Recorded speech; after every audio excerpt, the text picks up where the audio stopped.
સુરતના સરથાણા વિસ્તારમાં એક યુવતીને અમુક લોકો લઈ જઈ રહ્યા હોય તેવો વિડીયો હાલ સોશિયલ મીડિયામાં વાયરલ થયો હતો. તપાસ કરતા ઘટના 2 દિવસ પહેલાની સરથાણા વિસ્તારની હોવાનું સામે આવ્યું છે.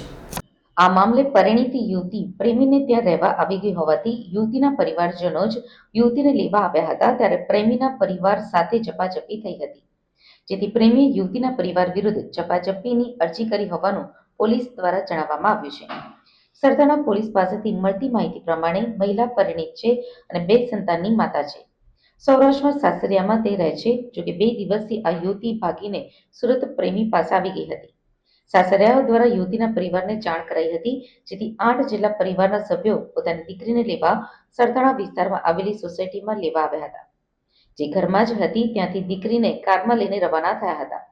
દીકરીને પરિવાર લઈ જઈ રહ્યો હતો ત્યારે પ્રેમીના પરિવાર દ્વારા પણ વિરોધ કરવામાં આવ્યો હતો, જેથી બંને પરિવાર વચ્ચે ઝપાઝપી પણ થઈ હતી. આ મામલે કોઈ જ ફરિયાદ કરવામાં આવી નથી. જોકે પ્રેમીના પરિવાર દ્વારા આ મામલે સરથાણા પોલીસમાં અરજી આપવામાં આવી છે.